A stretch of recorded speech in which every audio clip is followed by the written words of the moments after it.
Happy morning, guys. Happy afternoon, happy evening, wherever you are, whenever you are. Thanks so much for tuning in, as always, to the YVR REMO show, where we talk about everything and anything to do with financials and real estate. All the tips that you could possibly imagine, whether it comes to investing in real estate or learning how to invest your time and money to make it go further.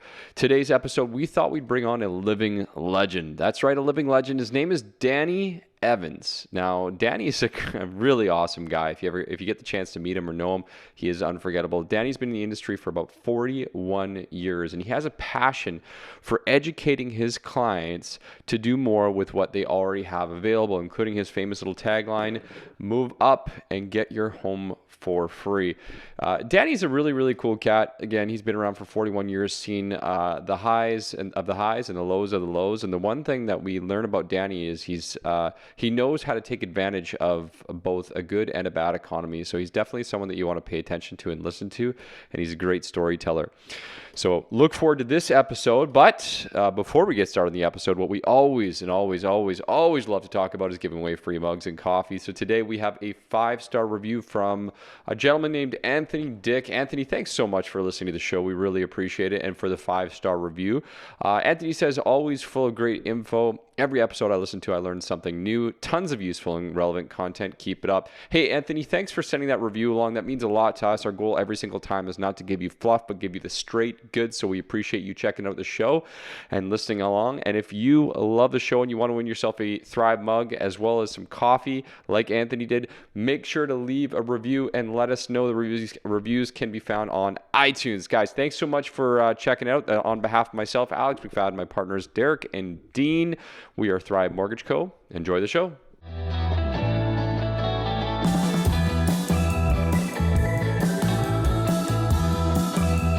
What's up, guys? You are listening to the YVR REMO show, where we talk all things Vancouver real estate and mortgages, take boring topics and make them interesting. Make sure to stay tuned to listen to everything you need to know how to put cash back in your pocket, create wealth in real estate, and simplify the complicated.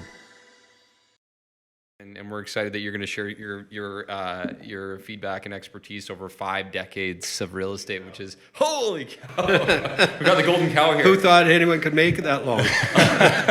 It's incredible. You know what? And you've got more energy than people that we've met who are 5 years in the industry. So you're doing something right. 1982, the rates of, what were they at the time in the 80s? They went from 14 to 19 to 21%. Wow. I remember a couple when the rates were at 18%, they were so happy that they got an 18% mortgage. Right. Unfortunately, the next year again, went down to 12. Too bad. Right. So how does it make you feel today when you hear about clients struggling with trying to find the best rate where it's a 0.015 or 0.05% difference between a 2 and a 1.95, and they're struggling to figure that out? What does that make you think of? Well, it makes me think a lot of times that you should manage your money better. Yeah. Don't buy that brand new car. Don't buy that brand new stereo. Don't buy the brand new everything, but get a great house. And it's still, more than ever, I'm on the track of let someone else pay for your house for you. So my new tagline is free house. So if it's not free and mortgage free, it might even be a bigger mortgage, but get someone else to pay for it. I love it. So let's dig into that, though. Like, who's paying for that mortgage? Let's say, for example, that you got a $1 million home. I just sold a house a short while ago to a young couple. They were moving in. The house was $900,000. They did get a little bonus from mom and dad to help buy the house. And they're looking at the house and they're figuring out that their mortgage payment's going to be $3,200 for this house. So we went downstairs and there's a basement suite. So they're sitting in the basement suite. So here's a young couple, 22 and 23 years old, and they're going to buy this house. So they went and they said, well, our mortgage payment's $3,200 a month. And they said, you know what? If we rent out the upstairs and live down, our mortgage payment's $600. The people upstairs are paying $2,600. They're paying $600 a month, even cheaper than rent. That same suite would rent out for $1,500, but their out-of-pocket expense is $600. That's huge. I love the way that you look at this, Danny, and we're going to talk about, some of the other things that you've seen along the way, but just the fact that you picked up a few things immediately. If you're worried about 0.05 you're probably looking at putting your money in the wrong place, or you're spending your money in the wrong place, I should say, or not investing it correctly. And the second thing is something we talk to people all the time about, which is why not sacrifice a little bit in the short term to do something good in the long term, I should say, make some money. Like you just mentioned, live downstairs for a little while. In many situations, I've seen people that actually have done this, and they've rented the heck out of the basement, made it actually an incredible place to be, and they don't need all that extra space of that upstairs, which is kind of neat. That's right. So, and it's interesting what the municipalities have done. A lot of times people say, oh, are you allowed duplex? Well, duplex is a funny word because now practically everything's duplex, if you want to call it that, if you want to put a name to it. Because 2006, they brought in legal basement suites for Langley. Surrey, they probably had them a little longer. Surrey, there's suites all over the place, but of course we all know a lot of them are unauthorized, just as Langley is. So the whole idea is when they brought those suites in, you basically have a duplex. Mm-hmm. So you can really manipulate your amount of money that you're getting for rents. And they went from, suites went from 968 square feet to 1,250 square feet. So in fact, you can actually still build a slightly bigger home. The interesting part about that young couple that rented out the upstairs, I've since sold their mom and dad's home a number of times, and what their mom and dad did and mentored their kids in getting into is to sell their homes and then start building. So mom and dad have gone from, same as their kids, from the same area, a house that is worth about $800,000 today, and they're now living in about a $4.5 million home. And their mortgage payment's always been very close to the same, but they've always built and sold. So that's why we have you on here today. A few things: 5 decades of experience, obviously picking up the downsides and the crazy times in the 80s, and then just sharing with us the experience that you're talking about right now that you said you almost fell into, which is the idea of building and leveraging up over time, which is kind of neat. But why don't we talk a little bit where you're at here today, Danny, and where we're at. I heard you just about finished selling out 56 lots here in Langley? 56 lots in Langley, and we took that over, and I basically ran the same principle that I did when I built my first house. And what I did is I always feel whatever you do in life, become the best that you can be at it. And so my idea was to be a realtor. But if I was going to be a realtor, I wanted to know all ends of it. I wanted to know how to build. I wanted to know how to develop. I wanted to know what mom and pop home was. And I was always proud of that because the current house that I live in, the kitchen and family room is bigger than the home I grew up in. The home I grew up in, and by the way, the kitchen and family room, we had 8 kids in the same area. So we had a heck of a lot of fun, not a lot of money. But what I did is in 1986, I had to figure it out for sure. So I was going to build my own home. Everyone told me I was crazy. Everyone said, you can't do it. And I said, well, I got to do it. I had no background in building, any of that. But I went out and tried to search out people that knew a little bit about it. I would ask them how to do it. And I never really had anyone that said what I was going to do was a good thing. I built the house. I had a builder. He said, Danny, because I know you, I'm going to give you a good deal. So I said, terrific. So he was going to build the house at that time for $54 a square foot. And I go, you know what? Even though you're going to give me a good deal, I still have to build it on my own so that when I'm talking to someone, am I just talking through my hat or do I really know what I'm talking about? I built it for $29. I ended up doing another subdivision. I took the subdivision over because they were trying to use builders to build it out, and no disrespect to builders. They do a terrific job. But I used the principle for the developers to sell their lots. They had to sell them to the end user. And by selling them to the end user, what I had demonstrated is how much money the end user could save. We did 180 lots in 2 years, and the lots were all sold out in 2 years, 180.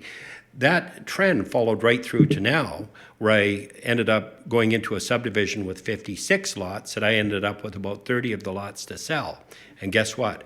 All of those, or the majority of those, are to homeowners building their own homes, setting up basement suites, legal basement suites, beautiful homes, and a large part of the home is being paid for by that basement suite. Interesting. Yeah, pretty. There's so much value in your experience. I find that, not having that niche, a lot of real estate agents, they focus on the resale market, which obviously there's immense amount of business there. But the value that you bring to your clients to be able to show them and coach them through that, because a big part of building is obviously being able to build, your forever home or the house that you want, build it to your exact spec, but there can also be some profit made while you're building, right? Compared to buying resale. There's huge profits built in, and even if it wasn't a profit per se, the savings are enormous. So that first house I built, $54 a square foot, I built for $29. Now, when you sell the house, you got to remember built into the sale is the builder's profit, built in is a realtor's commission, built in is all the GST payable on all the soft costs that the builder might have put into the house initially. So when you sit down, the quickest way to remember it, because I'm going to have people that will analyze, and that's what you have, is if you're going to talk to anyone about building, you better make sure they know what they're talking about. So what I did is, again, looked at those costs, and the costs became huge in the savings and the amount when you sell the home that you gain out of that home. What you really end up with is tax-free money on that. So it wasn't really just the tax-free, you ended up with a better house at a better price. So Danny, I mean, we hear a lot of people that reach out to us and they have, grand dreams of building homes and big ideas and so forth. And there's a number of different things that kind of stop them from going there. I mean, one of the biggest things we see is just not enough cash, not enough capital, which is a big piece. We see other things where they just don't know where to start and they don't know who to talk to. They don't know where to go. It's just kind of like a pipe dream to look at that, which shouldn't stop someone from looking at this as an opportunity, even potentially down the road. When you find someone that's maybe not ready today to do that build, like what is your advice that you provided them to put themselves in a good position? Well, I think you really have to search out, and what you're doing even on a podcast like this, it's very seldom done. It's really unique. If you look anywhere else, you're not going to see this podcast. You're not going to see people sitting down and showing you how to do it. If you go out there and see how many people actually show you how to do it, it's hardly anyone, partially because no one really does know how to do it. You're combining so many skills. Usually the builder is taking that skill and taking the financing, going to the lawyers, getting the lot, figuring out what the home is to build. Now, all of that is put on you. So my suggestion is getting a really good builder, getting people who know how to do it. So in this particular case, how many people can do it? There's not a lot, but if you reach out and try to find the best information you can, that's what'll help. One of the really caution points that I have to give is you're going to get a tremendous amount of advice. I've had innumerable people tell me about developing, tell me about building. Unfortunately, it was all bad. They tried to scare you. You'll never be able to do it. I know somebody that did it, and they did it terrible. Can you do a terrible job building? Yes, you can. But if you do it right and you search out the right people, it's like anything you do. Search out the best people, and it'll turn out well. Yeah, that's fair. Yeah, I couldn't agree more. You need a really good team going into a build because there's a lot of moving parts. There's a lot of surprises that can come up. It's a totally different ballgame than just buying and selling, right? I mean, everything from the finance to dealing with the city to, finding the right lot and knowing what you can build there. So, yeah, I think you're bang on with that. What got you, so Danny, you mentioned to us that, one of the biggest things that got you into the idea of building was just that initial kind of conversation of like, how do I do this, right? Like just curiosity and moving into it. One of the things that we find unique about you, and we fortunately work together, is the way that you talk to your clients about the numbers. Like, again, a mortgage isn't a bad thing if you use it as a tool. You explain the advantages of using, in some circumstances, a HELOC or just paying interest and looking at a variable rate and these type of things. What got you interested in that in the first place, and what kind of pushed you down that path to figuring that out? Well, I think to figure it out, you actually have to do it again. So a lot of times you can talk about it. And really, I put the numbers together when I first was going to build my first house. I reversed the process. And I said, well, hold on. If that house, well, I'll go in today's dollars. So if that house is selling for $1.4 million, it's got a commission built in there. It's got a builder's profit built in there. It's got a land component built in there. And all of those had soft costs and overhead costs. And I thought, well, if all those costs are built in, I would see it as about a $200,000 to $300,000 cost built into that. Why don't I try to save that? That's my savings up front. So however good a job I do at the end of it, I'm either going to save all of that or a portion of that. And usually what you find at the end of it, you saved all of it. because you will improvise yourself. And especially if you're a trade or you're in the mortgage business or you're in the real estate business, there's going to be savings that you inject into there yourself. Or maybe you do know somebody. I would always strongly suggest use professionals. Don't use someone where if someone says to you, did you do that yourself? If they come into your home and they see a wall or something, it's not a compliment. That could be a problem. That could be a real issue. So really what I would do is break it all down, reverse the numbers, and I'd go, hey, I think there's money to be made here. More importantly, remember that all the money you make or save, it's all after-tax dollars. So you're suggesting essentially that someone go through the strategy of doing this for their owner-occupied home, at least to start off with, to save the money, obviously, on an owner-occupied. Well, it's a personal residence right now, so we have that tax exemption, which is a big piece. Sorry, as a side note here, do you typically recommend that someone do that and hang on to it a certain period of time and then do it again? So basically using the appreciation in the market, is that one of the investment principles that you use, or is that kind of a byproduct? Well, the appreciation of the market happens on all homes. The nice part about building is you're not worried about the appreciation of the market.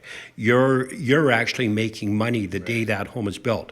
So one of the best clients I've ever had that did a home, by the time he finished doing one of his homes, he was in for a cost of $300,000. The current people across the street and around him were spending $350,000 for the same home. At the beginning, he had $100,000 equity to go into that home.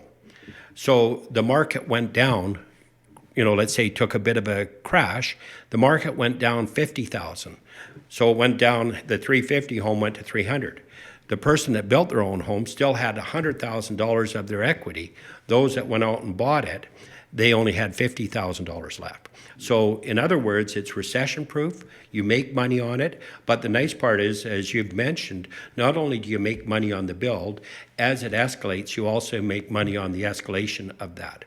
And now one of the small components that I put in there is if you implement either a basement suite, Airbnb, which in some areas now you can use both basement suite and Airbnb, you could be collecting upwards of over $5,000 a month.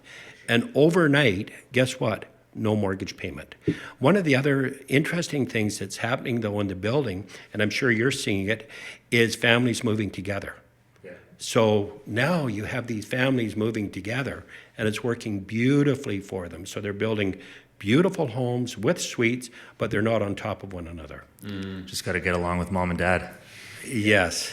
So there's a method to the Or they have to madness. get along with the kids. Yeah, exactly. So just while we're on the topic of building, has anything dramatic changed since you first got into this industry? Because I know you told me a story a while ago, and when you first got in, you actually started off selling, a bunch of lots and getting right into building from day one. So have you seen any dramatic changes in the building process? I mean, obviously costs have skyrocketed, but the concept, has anything changed? Yeah, the concept is, I think that's a great question, because it has changed immensely. When I said that I built my first home, I was the contractor, builder, I was Mr. Everything, the realtor, the finance, I was all of that. And now, for you to venture forward, I would probably strongly recommend getting a good builder, working along with a good builder. It will actually save you money at the end to pay that builder a set fee or whatever you've worked out with the builder, because they'll have contact with all their trades. Trades are tougher to get, but yes, now, and you also need a builder's license. It affects beyond that, because even when you go to sell that home, there are attachments to it that you can't sell it Warranty because it was warranty. Yeah. It was built by a homeowner builder. And it's nice if you take that tag away from it. It's not a homeowner builder.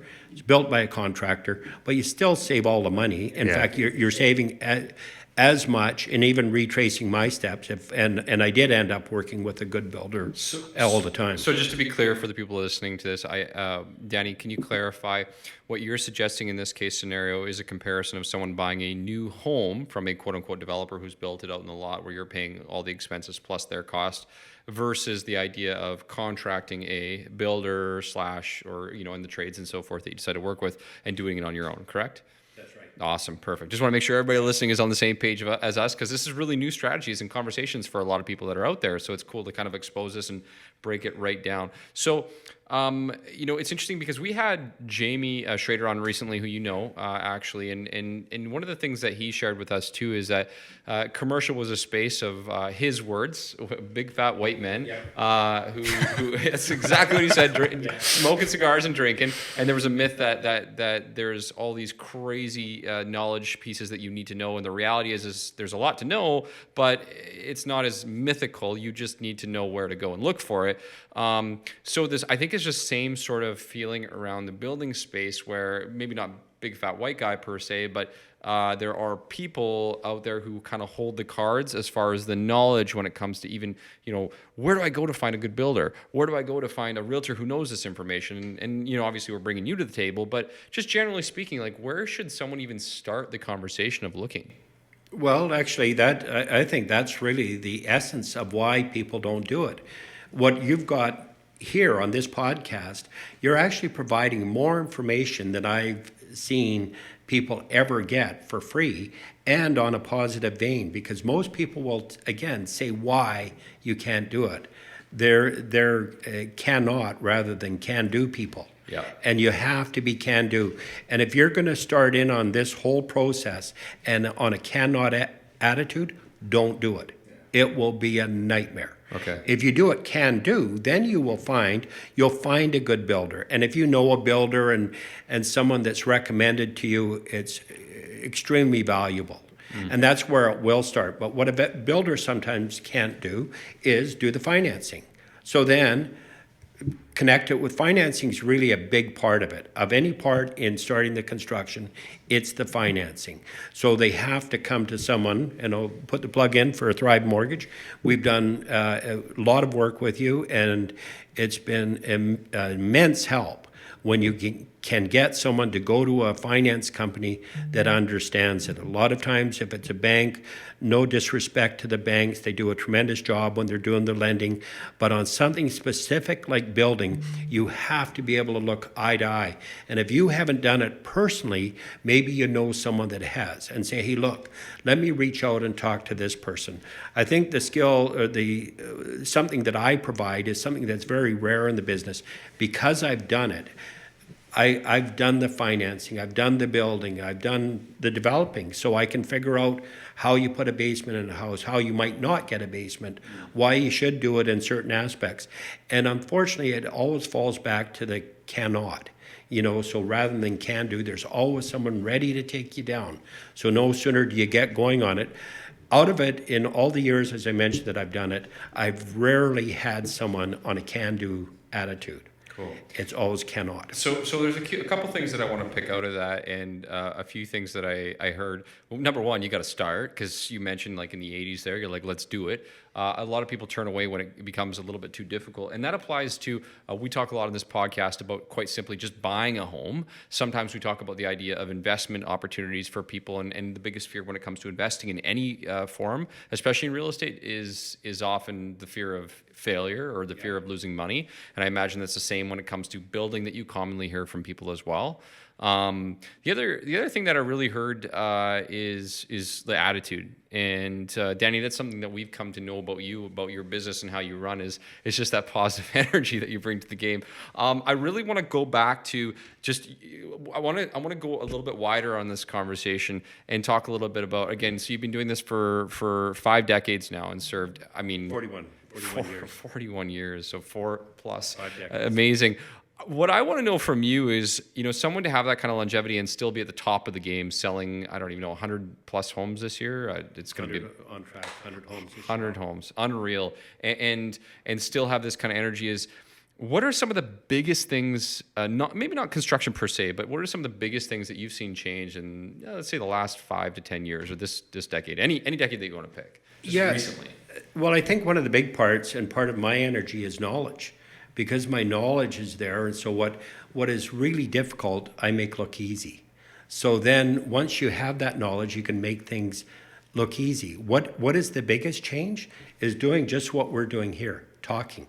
Right. People no sooner, they don't talk to one another. If they have a computer in front of them, they have a phone in front of them, they're busy doing all the phone work, not looking at the person that's sitting across from them, not caring about the person that's sitting across from them. I think the reason I enjoy my work now more than I ever do, I really do care about the person that's buying. I care about the person that's selling.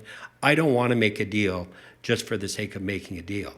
And so I think it's really, if there's any change, it's really probably sometimes even the work ethic.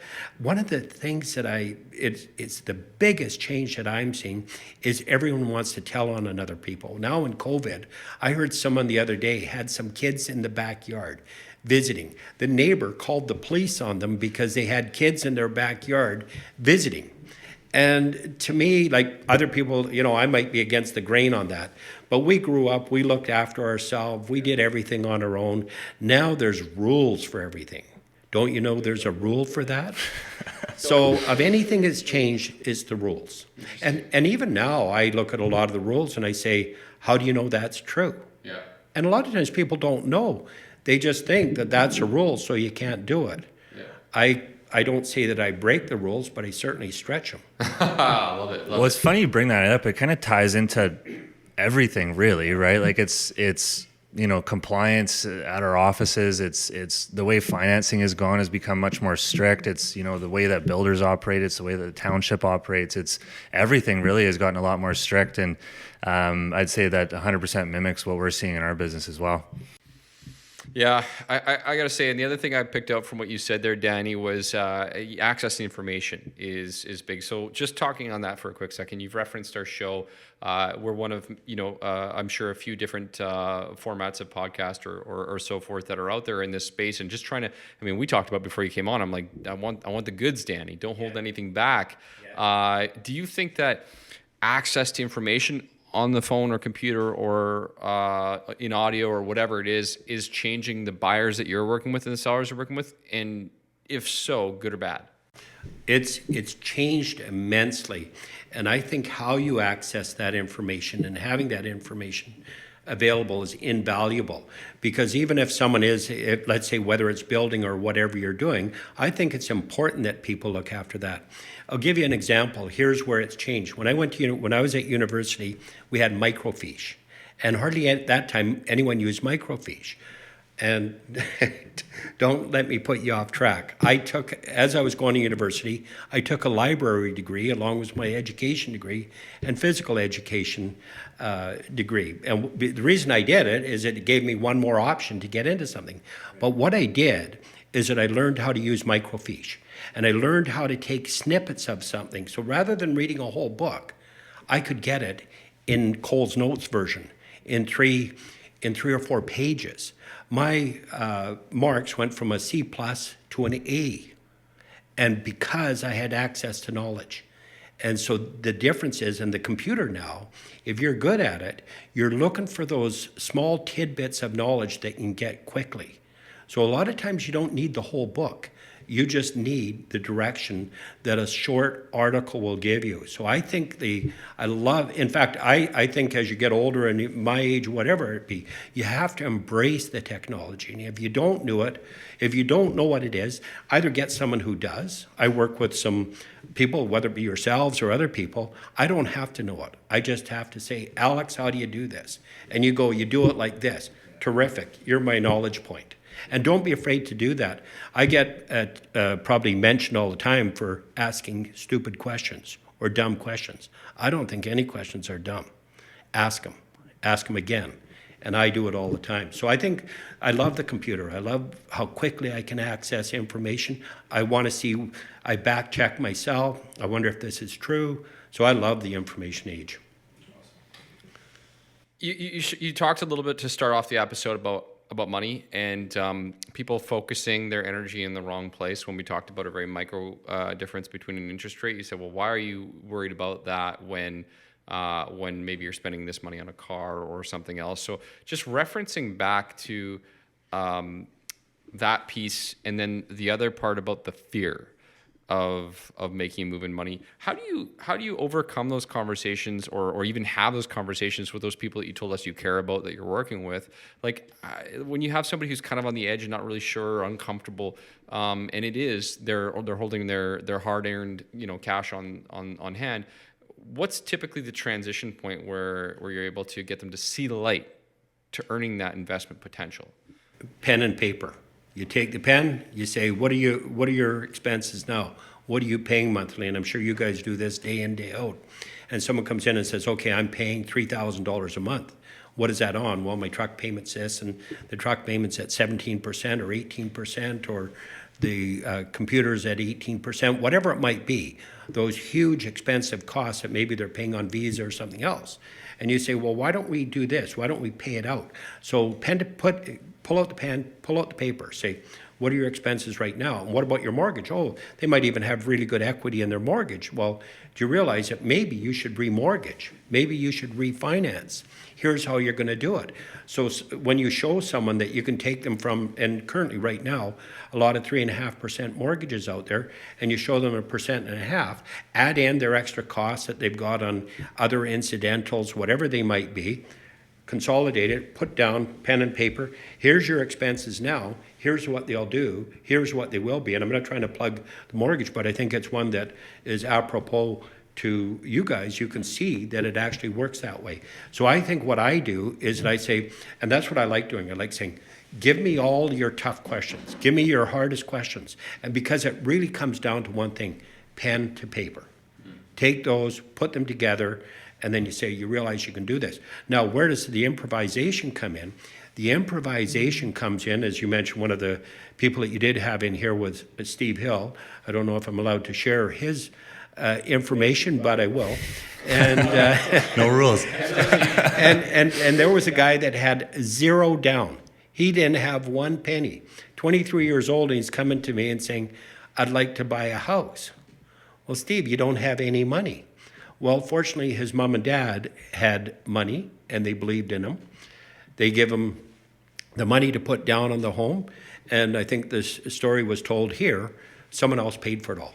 So he lived in a home for free, hasn't made a mortgage payment. And so it is doable. It's not something that it just happens to somebody else. So it's pen to paper, tells the whole story. Lay it out, know your numbers, be creative, talk to people who know what they're doing, make a decision quickly. Don't try to know absolutely everything, but understand the basics and the facts. I picked up a lot of key points in that conversation of 41 years of wisdom here. As we kind of round up, there's so much knowledge, Danny. I want to pull out, but I want to try to keep it focused here. Just kind of thinking back on your career, can you give us maybe an example of somewhere that you maybe didn't hit the mark, and maybe something key that you learned? Maybe it doesn't have to be you personally, but maybe a circumstance that happened where you're like, I saw this happen, probably could have been done a little differently, if you know what I mean. Yeah, I think there are, and I would, the person that you take blame on first is yourself. I'm not going to cast it off to somebody else, but I think you can have a good partnership and a bad partnership, or you can have a good partnership that worked out well and then made a turn and all of a sudden didn't go the way that anyone wanted to. But if you're the lead hand on it, you're going to take the brunt of it when it falls. So be careful about your partnerships. At the same time, partnerships can be extremely good. But that would have been one that I would say is bad. Another one is that taking the knowledge that I have now and just rolling it forward, I would encourage someone to roll quicker with it if you can. Don't sit on it. I see people sitting on a piece of land, including myself, and I say, oh, why didn't I turn that over 2 or 3 times and reinvest that money, do something with it? Also, probably one of the big errors, a lot of people are thinking of their personal wealth, so they don't use holding companies. Stick your money in a holding company. If you're a good wage earner and you don't really know where to put your money, put it into a holding company. Let your holding company then start to buy along with you so that you can use that money for yourself. So I think that would be a big, what I would call error. One of the biggest errors that I ever had was advice that I got. When I was doing a development, and at the time I went to the accountant and said, no, don't put it in a holding company. Keep it in your own name. Well, at that time, I made actually, it was a good investment. I made good money, but because I kept it in my own personal name, I paid 50% tax rather than paying about 25, 30% tax. So I would have had that money to start out fresh from the beginning. So search out, not always the bank or whoever it might be, look for good mentors. If you can find a good mentor, grab it and be good to them. I always say the cost of success is a cup of coffee, but make sure you buy it. I like it. So buy the cup of coffee, and it's amazing how much you'll learn over a cup of coffee. That's incredible. I feel like we have to stop right there. That was so good, Danny. That was so good. Listen, for anybody who's listening to this show right now, I think a couple things you need to know about Danny. We've shared them throughout the episode. He's full of nuggets, lots of good information, lots of quotables in here. The second thing, I really appreciate the way that you took that spin on when we brought up the quote unquote failures. There is what did you learn from it? So if you're listening to this, make sure to take the time and the energy to learn from what Danny's learned along the way. The partnership piece, obviously, know what's a good fit and what isn't a good fit, and take your time and energy into it. Number two, making those decisions a little quicker, which is interesting because, of course, have the research, like you mentioned, and then the education, but to of course do it, have action. And I think that's one of the common things that we see for people who are buying into real estate or investing into real estate is just fear of anything or everything, fear of losing, fear of not earning enough or whatever it is. So take action. A lot of good stuff here, Danny. Thanks for joining us on the episode here today. For anybody who wants to reach you, what's the best way to reach Danny Evans? By email. By email. Because I've got assistants that help me out. I don't text me. You can phone me, 604-649-1067. You can email me, info@dannyevans.ca. And if you want, you can come over for coffee. I'll buy it. I like it. Danny's still old school. He wants to see you face to face, and he'll talk to you about how to build. Huge resource. Thank you, Danny, for joining us today. Thank you, sir. Thank you.